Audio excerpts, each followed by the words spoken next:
지금 정규제 주필 같은 경우에도 통합했는데 통합당의 지지도가 뭐냐 올라가지 않는다고 이야기를 하면서 안철수 지지도는 조금 올라가고 대권 후보를 이야기를 하는 거죠. 유승민이 지지도도 올라가는 것 같은데 조금 황교안 대표만 올라가지 않는 것 같다. 이런 식의 비평을 하는데 그 역으로 생각을 하면 오히려 그렇다면 통합을 잘한 거예요. 만약에 유승민이라든지 안철수가 자기 지지율이 조금씩 올랐다고 할 때에 그 통계상으로 문제가 있다고 보긴 하지만은 자기가 지역구에 사람들을 내지 않습니까? 그렇게 하면 좌파보다 우파표를 깰 가능성이 많잖아요. 유승민이하고 안철수하고 어쨌든 간에 거기다가 이 안철수의 지지도가 높아지면은 이 타격을 더 심하게 주거든요. 우파에다가 칼을 더 깊이 꽂는 그런 역할을 한단 말이에요. 깊이 담그는 그런 역할을 한단 말이에요. 안철수하고 유승민이가 지지율이 걔네들 지지율이 높아질수록. 그런데 유승민이는 일단은 데리고 들어왔고 안철수는 밖에 있지만은 지역구는 안 내겠다고 선언을 했고 이렇게 서로 연대를 한 거 아닙니까? 문재인이를 탄핵하기 위해서 아니면 문재인이를 심판하기 위해서. 그렇게 했으면 어느 정도 이 부분에 있어서는 잘 된 거예요.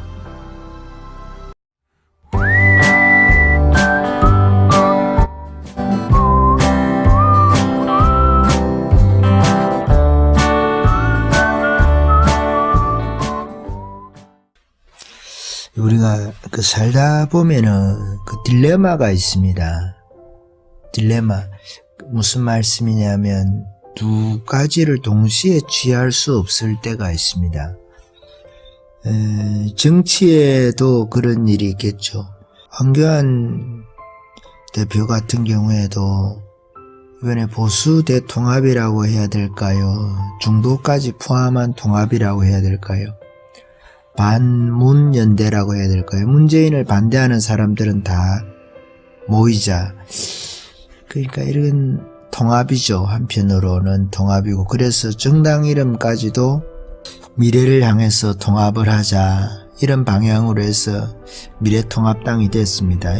원래는 자유한국당에서 비례대표 정당을 미래한국당으로 만들었죠.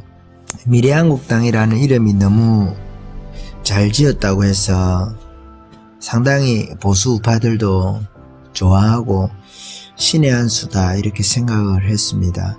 그거는 이제 자유한국당하고 미래한국당하고 그 라임이 맞잖아요. 운이라는 거 있잖아요. 글자의 이렇게 너무 부르기가 좋은 거예요. 알기도 좋고 조합도 좋고. 그래서 자유한국당, 미래한국당 이렇게 하면은 말하기도 좋고 부르기도 좋죠. 근데 설마 그 자유한국당 당명을 바꿀 줄이야 그 생각을 잘 못했습니다. 자유한국당, 미래한국당 이렇게 해서 세트로 이름이 만들어져 있는데 너무 좋은 거죠. 이름 자체도 좋고 선거 전략상으로도 자유한국당은 오래전부터 사용하던 이름이니까 알려져 있었기 때문에 좋고, 그 알려져 있는 이름에다가 미래라는 앞에만 바꿔가지고 미래한국당 이렇게 하니까 그 라임도 좋고 운도 좋고 이렇게 되는 거죠. 부르기가 좋다 이 말씀이죠. 딱 이렇게 비례정당이라는 것을 알 수도 있고 그렇게 했는데, 통합을 해서 반문연대라는 것으로 통합을 해서 선거를 치르려고 하다 보니까 저쪽에서 상대방 측에서 상대가 있지 않습니까? 그냥 우리 우파만 가지고 선거를 치룰 수 없기 때문에 좌파도 아니고 우파도 아닌 것을 중도라고 한다고 볼 때, 중도라는 어떤 정치적인 가치가 있어서 중도가 있는 것이 아니라 좌파도 아니고 우파도 아니고, 나는 좌파도 싫고 우파도 싫고, 나는 좌파라고 불리는 것도 싫고 우파라고도 불리는 거 싫고, 그때그때 달라요. 이런 분들이 있잖아요. 그거는 사람도 원래부터 우파였던 사람도 있겠고 그렇지 않은 사람도 있잖아요. 나이가 들면서 젊었을 때는 좌파였다가 나이가 조금 더 들면 중도였다가 더 나이가 들면 사람이 우파가 될 수도 있는 것이고 좌파에서 우파로 바로 넘어오지를 않지 않습니까? 우리가 교회 그리스도인이 회심을 하듯이 그리스도인이 아니었던 때, 그리스도인이었던 때 그 중간은 없지 않습니까? 세상이든 교회든 지옥이든 천국이든 이런 것이지 그리스도인이 되려고 하는 그 시기가 있다 이런 건 아니거든요, 사실은. 근데 실질적으로는 그러나 그 그리스도 교회나 그리스도에 대해서 신앙에 대해서 부정적인 생각을 가지고 있다가 뭐 중간쯤에 왔다가 그 다음에 긍정으로 가서 예수를 믿게 되는 이런 과정은 있을 수가 있어요. 과정은 있을 수가 있지만은 우리가 신앙에 있어 가지고는 비그리스도인이었다가 그리스도인이 된다든지 이런 두 부류밖에 없다는 거죠. 그런데 그게 정치적으로는 그렇지 않다는 거예요. 정치적으로는 좌파나 우파가 아닌 사람들을 중도라고 그냥 생각을 하면 됩니다. 그래서 중도가 이념적으로 중도가 있는 것은 아니지만은 정치 현실에서는 중도라는 사람들이 있다, 왔다 갔다 하는 사람들이 있다는 거죠. 안철수를 지지한다든지 혹은 유승민이를 지지한다든지 중도도 여러 가지가 있겠죠. 중도 우파, 중도 좌파, 중도 딱 중간이다 뭐 그런 경우도 있을 수도 있겠고, 사실은 무정견이라든지 무견해라든지 비겁함이라든지 생각이 없음이라든지 이런 것이 중도라는 또 다른 이름일 수도 있겠지만 그것을 포장을 해가지고 그 사람들이 생각이 없다 하면 기분이 나쁠 거니까 그래 생각이 있다고 해줄게, 중간이라고 그렇게 호칭을 하자. 생각이 없다 하면 기분이 나쁘니까 생각이 없다는 말이 그 무식하다 이 말 아닙니까? 다른 말로 말하면 그런 말을 함부로 할 수가 없으니까 사람에 대해서 국민의 3분의 1 이상이 중도라 가는데 3분의 1 이상을 무식하다고 말할 수가 없지 않습니까? 좌파도 한 3분의 1 되고 우파도 3분의 1 되고 중도도 한 3분의 1 된다 할 때에 머리가 나빠서 그 좌파가 되고 대깨문 탈출은 좌파 탈출은 그 진영순이라고 우파가 맨날 놀리면서 이야기를 하는데 그러면 중도까지도 뭐 머리 나쁘다 하면은 너것만 똑똑하나 이리 될 거 아닙니까? 국민의 70%, 국민의 60% 좌파 중도를 포함해가지고 이 사람들을 무지하다고 말하기가, 표현하기가 쉽지 않잖아요. 내심적으로는 그리 생각한다 하더라도 실질적으로. 그러니까 중도라는 게 실제로 존재한다는 말이에요. 존재하고 무정견이든 왔다 갔다 하는 것이든 간에 상관없이 자신의 이익을 따라서 투표하는 그런 사람들을 중도라고도 할 수 있겠죠. 이 표를 잡기 위해서 전략을 세운 거죠, 사실은. 황교안도 그렇고 과거에 박근혜도 김종인이라는 사람을 세워가지고 그렇게 한 것이고, 중도에는 먹히니까, 중간에 있는 사람들에게는 먹히니까 정규재 선생이나 이병태 교수나 이런 분들이 그렇게 비판을 하는 경제 민주화를 기치로 내걸었던, 경제를 민주화해야 된다고 생각했던 그 김종인이라는 사람을 내세워서까지도 선거에서 이겨야 되기 때문에 그렇게 했던 거죠, 사실은. 이번에도 마찬가지입니다. 선거에 이기기 위해서 방법을 강구한 것이 통합이거든요. 반문연대 대통합이죠. 저는 잘했다고 생각을 하는 거죠. 잘했다고. 지금 정규재 주필 같은 경우에도 통합했는데 통합당의 지지도가 뭐냐, 올라가지 않는다고 이야기를 하면서 안철수 지지도는 조금 올라가고 대권 후보를 이야기를 하는 거죠. 유승민이 지지도도 올라가는 것 같은데 조금 황교안 대표만 올라가지 않는 것 같다, 이런 식의 비평을 하는데 그 역으로 생각을 하면 오히려 그렇다면 통합을 잘한 거예요. 만약에 유승민이라든지 안철수가 자기 지지율이 조금씩 올랐다고 할 때에 그 통계상으로 문제가 있다고 보긴 하지만은 안철수도 대구에서 일주일 정도 코로나 사태로 인해서 봉사하는 것 때문에 지지율이 올랐을 수가 있고, 유승민이도 탄핵 오지르기라 해가지고 자유우파 입장에서는 유승민이를 도저히 인정할 수 없지만은 그래도 유승민이의 그 고정도 지지층이 몇 프로는 있다는 말이에요. 그런데 이 사람들이 나가서 지금 이 사람들이 유승민이 같은 경우에는 완전히 흡수가 됐고, 안철수 같은 경우에는 비례대표만 내겠다고 자기가 선언을 하고 자기 사람들을 통합당에 흡수를 시키면서 이렇게 물밑 작업을 한 것 같거든요. 그러면 이게 안철수가 나가서 자기가 당선이 안 된다 하더라도 자기가 지역구에 사람들을 내지 않습니까? 그렇게 하면 좌파보다 우파 표를 깰 가능성이 많잖아요. 유승민이하고 안철수하고 어쨌든 간에.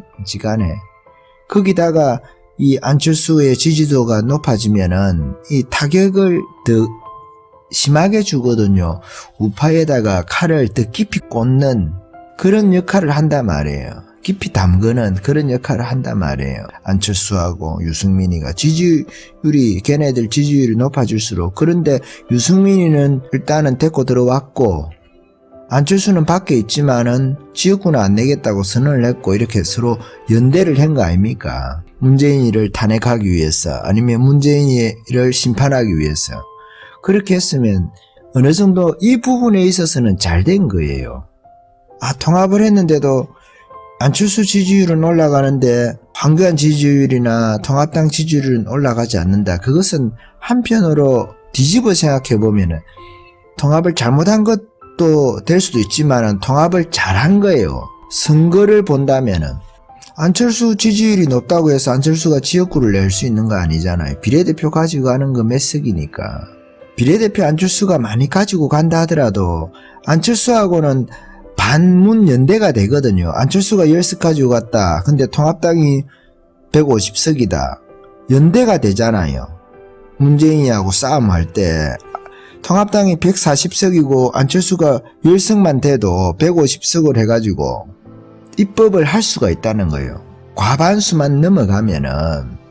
그렇게 해서 안철수는 연대가 될 수 있는 세력이란 말이에요. 우파가 아니라 하더라도 준우파, 중도 우파 정도 세력이 돼가지고 1당만 되면 돼요. 일단은 그렇게 하고 안철수 세력하고 합쳐가지고 과반수 이상, 최소한이죠. 이게 최소한 그렇게 할 수 있으면 좋고, 우리가 단독으로 1당이 될 수 있으면 좋고, 단독으로 180석 넘기면서 선진화법까지 우리가 극복을 할 수 있으면 더 좋죠. 180석 5분의 3 이상이잖아요.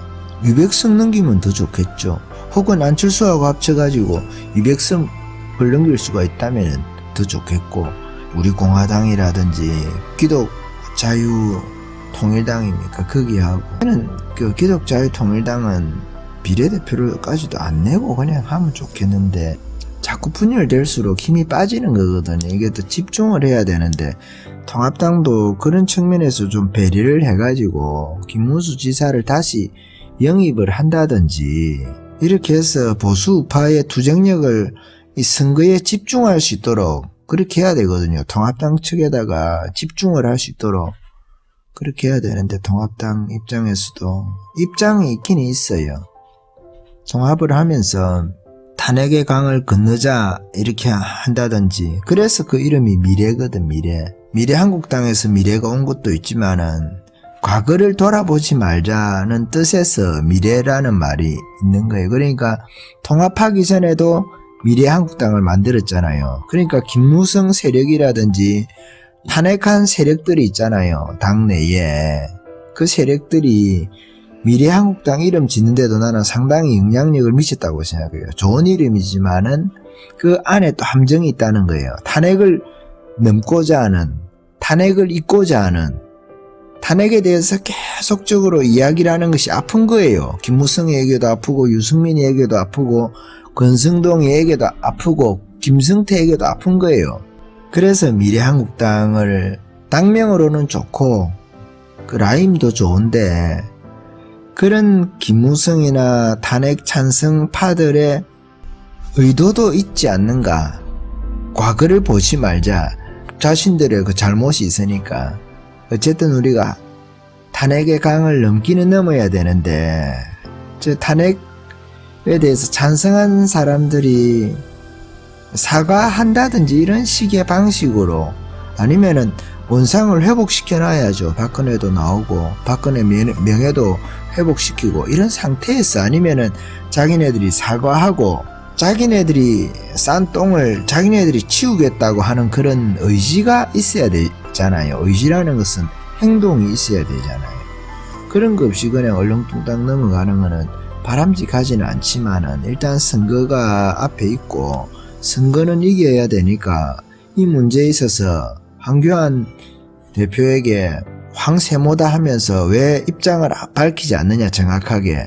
그 입장을 밝히면 안 되잖아요. 통합을 해가지고 이겨야 되는데 입장을 밝히면은 탄핵의 강을 넘겠다 하고 황교안 대표가 이야기를 안 해도 지금 이 선거 이기고 나면 문재인이 끌어내리고 나면은 문재인이 식물 대통령 만들고 나면은 자연스럽게 우파에게 힘이 더 실어질 거 아니겠습니까?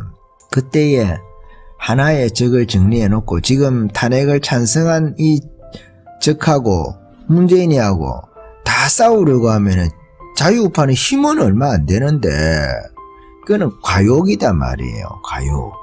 그래서 순수가 있는 거예요. 순수가 제일 큰 적부터 정리하고 그 다음부터 또 정리하는 거. 그래도 이번에 그 탄핵 오적이라고 말하는 김무성이 유승민이 그 당시에 주동을 했죠. 그 당시에 또 법사위원회 했던 권성동이 그리고 그 당시에 그 전위부대 역할을 했던 김성태 이런 애들이 탄핵의 사적이잖아요. 근데 플러스 1 해가지고 홍준표는 사실은 그 당시에 경남도지사였는데 홍준표는 한편으로는 좀 억울하죠. 탄핵 오적에 들어간다는 게. 그렇지만은 박근혜 대통령이 감옥에 있을 때에 박근혜를 출당을 시켜버렸단 말입니다.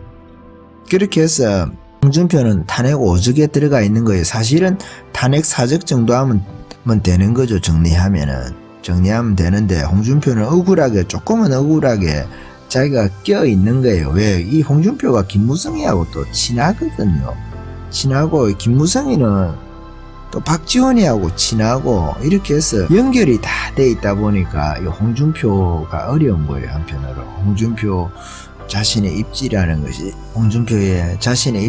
것이 한편으로는 어렵다 이 말이에요. 그래서 그런 측면에서 한편으로 이 탄핵 사적, 탄핵 오적 이렇게 탄핵 4+1이죠 사실은.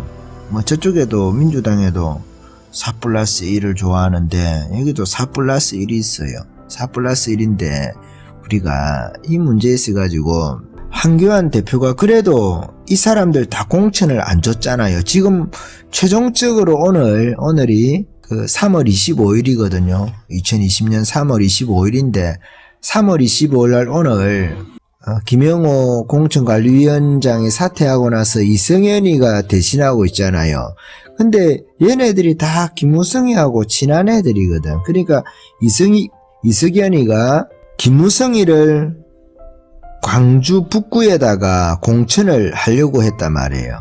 근데 김무성이가 마지막 발악을 하는 거죠. 김무성이 아버지가 전남방직이라고 창업자입니다. 그 전남방직이 어디에 있냐면은 광주 북구에 있어요. 광주 북구에 있어요. 북구에 있는데 그게 전남방직이에요. 전남방직인데 자기 아버지가 거기 있으니까 아버지가 전남방직의 창업자니까 자기를 거기다가 공천을 해달라고 하는 거죠. 그렇게 해서 자기는 사실은 김무성이는 불출마 선언을 했거든요. 불출마 선언을 했는데도 이석연이를 통해 가지고 끊임없이 김영호가 있어서도 마찬가지일 거예요. 끊임없이 자신을 공천해달라고 이렇게 요구를 하는 거예요. 이승현이 지가 그리 하겠습니까? 저는 그리 안 봅니다. 뒤에 다 작업이 돼 있는 거예요. 그거 어떻게 알 수 있냐면은 오늘 그 관훈 토론회가 있었어요. 황교안 대표 하는 그 관훈 토론이죠. 선거 앞에 두고 야당 대표를 모셔다가 하는데 그 기자들이 한 6명, 그 우리나라에서 날고 긴다는 그 대표 기자들이 6명 왔는데 한겨레에서도 왔습니다. 한겨레가 완전히 그 좌빨이잖아요. 좌파잖아요. 그래서 한겨레가 좌파지 않습니까? 좌파 신문인데 거기서도 와서 이거 김무성이 문제를 끊임없이 묻더라고. 김무성이를 왜 공천을 안 하느냐. 그러니까 공천을 해야 된다는 입장에서 기자가 계속 한교안 대표에게 질문하는 거예요. 물고 늘어지고. 그런데 거기 관훈 포럼에 거기 사회자까지도 이 문제를 가지고 끊임없이 질문하더라고. 물고 늘어지면서. 그러니까 김무성이 편인 거죠. 다. 일반 언론들이 있잖아요. 탄핵 찬성파 편이거든.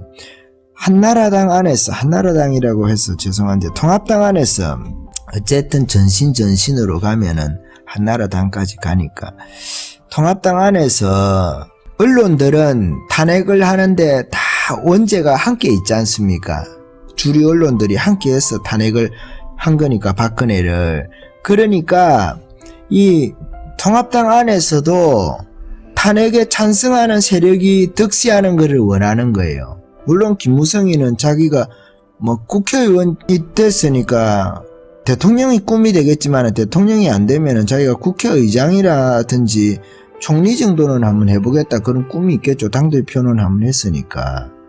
그렇게 하는데 이게 사실은 쉽지 않지 않습니까?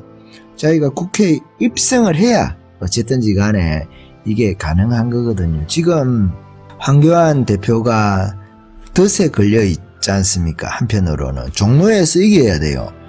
지금 국회의원이 자기가 되는 거하고 안 되는 거하고 엄청나게 큰 차이가 있습니다. 이게 반드시 돼야 되거든요. 대권에 있어 가지고 반드시 돼야 된다는 거죠. 대권이 되기 위해서 국회에 들어가서 자신이 해야 될 게 있고 자신이 거기서 배워야 될 게 있는 거예요. 국회의원을 아직 한 번도 못 해봤지 않습니까? 황교안 대표 같은 경우에는 선거에 의해 가지고 한 번도 뽑혀본 적이 없잖아요. 행정만 했으니까 임명직만 했다는 거예요. 지금까지 선출직을 한 번도 해보지를 않았다는 거예요. 이게 황교안 대표의 유일하다면 유일한 약점이거든요. 대권을 가기 위해서 선출직을 한번 해야 돼요. 서울시장이라든지 국회의원이라든지 이런 걸 해야 되거든. 근데 지금 덫에 걸린 것이 뭐냐면 자신이 비례대표로 출마하면 좋은데 그렇게 하지 않고 지금 우파의 무덤일 수도 있는 종로에 출마를 한단 말이에요. 종로에서 이겨야 되는 그 필생의 과제가 있는 거예요. 필생의 과제가. 그러면서도 이 전체 선거를 지휘를 해서 이겨야 되는 또 일이 있거든요. 그러니까 이 두 마리 개인적으로 말이에요. 황교안 개인적으로 두 마리 토끼를 다 잡아야 되고 보수 전체적으로 볼 때는 선거에 이겨야 되는 것은 공통이죠. 공통이면서 우파의 색깔을 최대한도로 유지를 하면서 진하게 해야 되는 거죠. 통합당 안에서 통합당의 색깔을 이 두 가지가 보수가 가져야 되는 이번 선거에서의 승부처지 않습니까? 승부처인데 공천에 하나는 달렸고 또 하나는 선거 결과에서 우파의 색깔을 가지고 있는 사람들이 대거 입성을 해야 되거든요. 입성을 해야 되는데 그래도 정규재 선생이라든지 이런 분들이 많이 막 급박도 하고 협박도 하고 황교안을 당대표에서 물러나라 할 정도의 실제로 그런 표현도 하면서까지도 그 황교안 대표가 강력한 카리스마를 행사하지 않은 그런 측면에서 계속 비판을 하면서 여기까지 끌고 온 거죠. 그래서 사실은 누굽니까? 공천위원장 김영호라든지 이런 사람들이 사퇴하는데도 정규재 주필이 그 강남에 공천한 거 가지고 사천이라고 하고 계속 끊임없이 비판한 거 이런 것들이 영향을 미치는 거죠. 다시 말하면 역할 분담인데 황교안 대표는 이렇게 어머니 역할을 좀 한 거고 정규재 대표는 아버지 역할을 한 거죠. 독하게 지금 통합당을 이야기를 해가지고 통합당의 우파의 색깔을 지키는 거죠. 이 우파의 강한 색깔을 지키는 것이 황교안 대표에게도 유리해요. 선거가 끝나고 나서도 황교안 사람들이 대부분 다 우파의 색깔이 진한 사람 진한 사람들이단 말이에요. 물론 우리가 강성우파나 자유우파 입장에서 볼 때 그것도 좀 색깔이 약해 이렇게 생각할 수 있겠죠. 아스팔트 우파에서 생각할 때는. 그렇지만은 김무성이나 유승민이 쪽 애들하고는 또 색깔이 또 다르거든요. 그래서 그것보다는 더 진하단 말이에요. 한 번에 갈 수는 없는 거예요. 한 번에. 그 현실이라는 거 있으니까 선거라는 것은 현실이잖아요. 사람들이 찍어줘야 되는 거니까 제가 한편으로 황교안을 이해를 해주자 하는 거예요.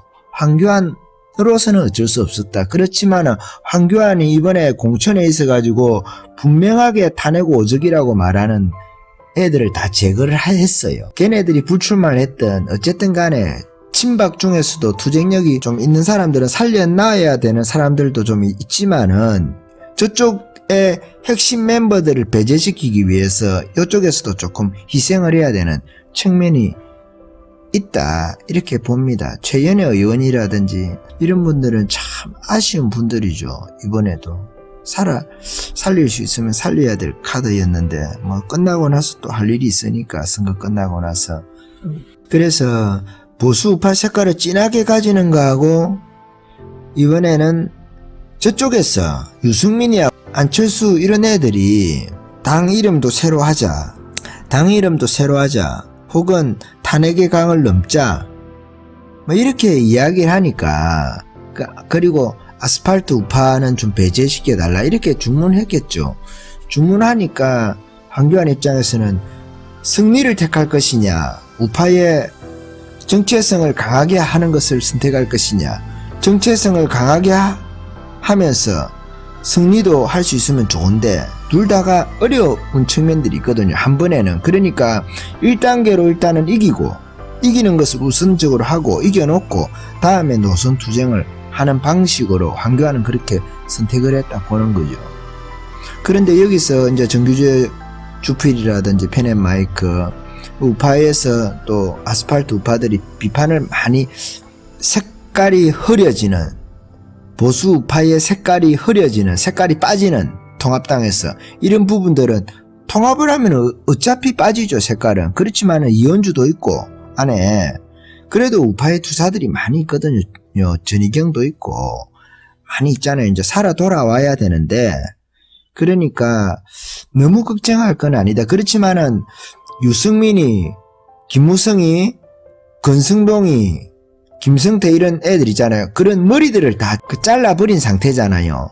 어쨌든 유승민이도 공천에서 배제를 시켰고 그것도 아스팔트 우파의 큰 승리거든요. 기여다 말이에요. 이번에 하나의 승리 통합당 안에서 주도권을 얻는 데 있어 가지고 그거는 1차적인 승리라고 봅니다.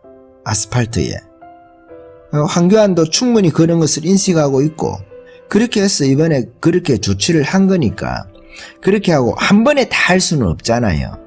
그렇게 해서 아스팔트 지분을 조금 더 안에 흡수를 할 수 있었으면 더 좋지만은 그러나 뭐 현실은 또 현실인 것을 어떻게 하겠습니까? 우선 황교안의 입장을 한편으로는 이해할 수도 있는 거예요. 왜냐하면 황교안의 입장을 한편으로는 이해할 수도 있는 거예요. 어떤 측면에서 말씀을 드리느냐 하면은 조은진을 배제시켜 놓고 광화문에서 태극기를 들고 십자가를 들고 운동을 하신 분들에게는 국회의원이 없었잖아요. 국회의원이 없었고 기존에 말이에요. 현역 의원의 숫자를 비례해 가지고 지분을 준다 할 때에 그러니까 이 지분을 받기가 좀 힘들었던 측면이 있는 거죠. 현역 의원이 없으니까. 조은진이는 왜 그랬느냐. 조은진이는 황교안 욕을 너무 많이 한 거예요. 사실은. 그런 측면이 있고 유승민이하고 안철수 입장에서 혹은 그 안에 있는 김무성이가 탄핵 찬성했던 세력들이 이 조은진이가 있으면은 통합을 안 하겠다 이런 식의 내부에서 외부에서 역할을 했겠죠. 그러니까 그런 측면에서는 둘 다 선택할 수 없는 측면이 있으니까 한쪽을 선택한 것이다. 이기는 쪽을 선택한 것이다. 저는 이게 옳은 선택이라고 생각을 합니다. 가치 투쟁은 이 선거 끝나고 나서 또 해야 되는 거거든요. 한 번에 다 갈 수는 없습니다.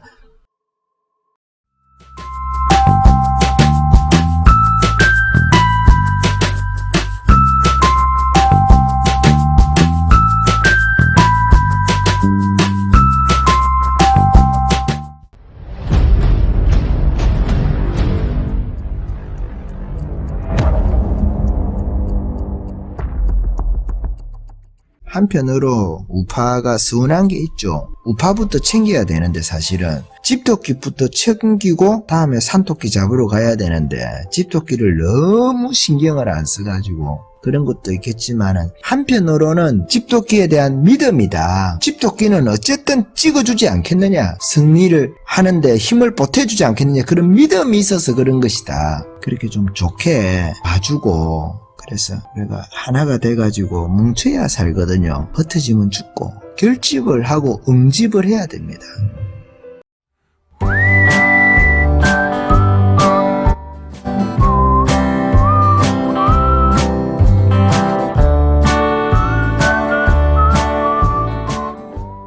그러니까 그런 측면에서는 둘 다 선택할 수 없는 측면이 있으니까 한쪽을 선택한 것이다. 이기는 쪽을 선택한 것이다. 저는 옳은 선택이라고 생각을 합니다. 가치 투쟁은 이 선거 끝나고 나서 또 해야 되는 거거든요. 한 번에 다 갈 수는 없습니다. 그러면은 지금 정규제 주필이라든지 황교안에 대해서 비평을 많이 하는데 그것도 잘못된 것이냐? 그렇게 생각하진 않아요. 황교안 비평을 좀 세게 할 필요가 있어요. 오히려 그것이 황교안이 움직이기가 좋거든요. 그런 비평이 있으니까 우리가 우쪽으로 더 가야 된다. 이렇게 말하기가 좋잖아요. 근거를 들기가 인용하기가 좋지 않습니까? 그렇게 해서 정규제 주필도 계속 공천을 이야기를 한 거예요. 김영호 강남 공천이라든지 사천을 개인적으로 자기 친한 사람 앉히는 거 있지 않습니까? 이런 걸 이야기를 한 거예요. 아직도 한교안은 이번에 한성교에게 그 당하는 거 보세요. 20년 한성교가 했으니까 이제 한교안 국회의원 20년 했지 않습니까? 한성교가 후배라고 하더라도 자기 성균관대 후배인가 그렇죠. 1년 후배인가 2년 후배인가. 그런데 한교안은 국회의원을 아직 해보지도 않았고 당대표가 지금 처음이에요. 당대표 갑자기 이렇게 맡아가지고 처음인 거예요. 총리하고 법무장관은 해봤지만은 이런 선출직이 아니잖아요. 총리도 임명직이고 법무장관도 임명직인데 당대표는 나름대로 당 내에서 선출직이거든.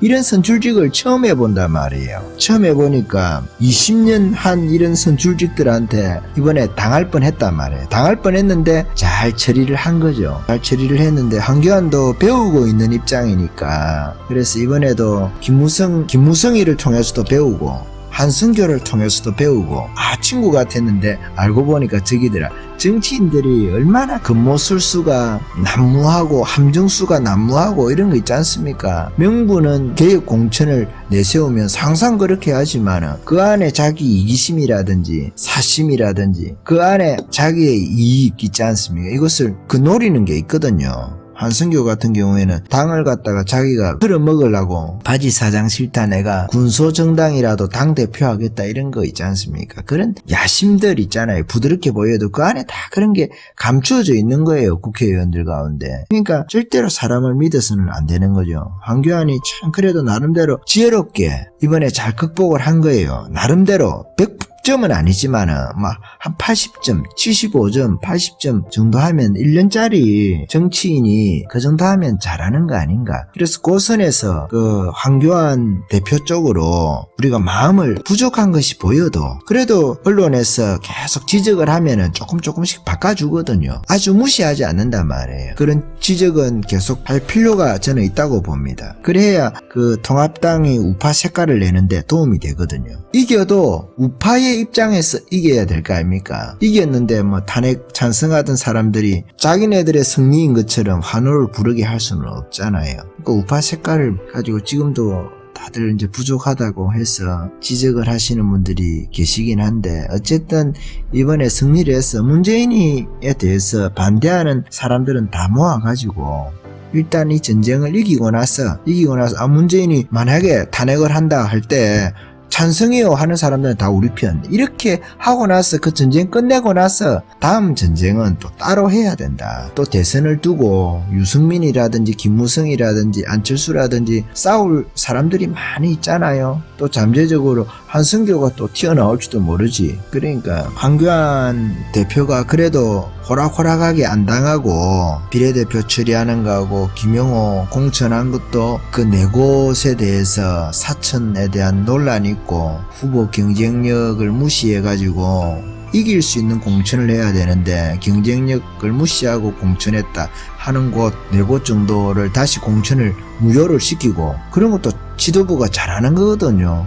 황교안 대표가 하는 거잖아요. 그리고 김무성이 이석영이가 끊임없이 강주에다가 공천을 하자고 해가지고 김무성이가 살아나려고 하는 것을 완전히 이번에 정리를 해가지고 안 된다 하는 그런 결론을 황교안 대표가 내려줘가지고 탄핵 오적이라고 말하는 사람들, 뭐 홍준표에 대해서는 좀 억울한 측면도 있지만은 그렇지만은 홍준표를 포함해가지고 탄핵 오적이라고 하는 사람들이 다 공천에서 일단 배제가 된 거거든요. 컷오프 된 거거든요. 그러니까 이것만 해도 1차적으로 당내에서 우파가 승리한 거다 이렇게 보고, 그 다음에 유승민이 떨거지들, 김무성이 떨거지들, 유승민이 국회의원 안 되고 김무성이 국회의원 안 되면은 원외에서 영향력을 행사할 수 있는 건 한계가 있습니다. 현직 의원이라는 거하고 아닌 거하고 차이가 많거든요. 그렇기 때문에 반드시 이번에 황교안 대표 같은 경우에도 의원이 돼야 돼요. 이게 우파 입장에서도 중요하고, 황교안 대표가 대통령 되고 김문수 이런 분들이 총리가 되고, 그리고 누굽니까 김진태 의원 이런 분들이 법무장관 되고 이러면 얼마나 좋겠어요. 이번 신원식 장군입니까 이런 분들은 또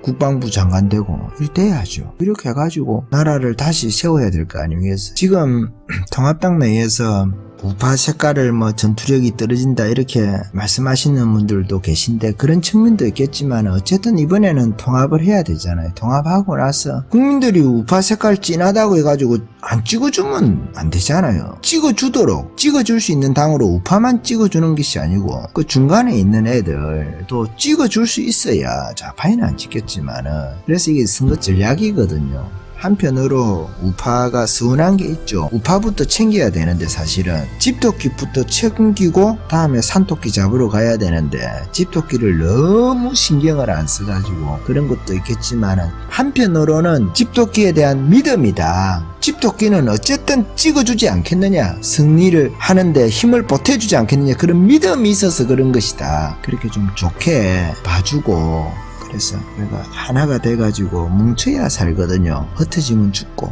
결집을 하고 응집을 해야 됩니다.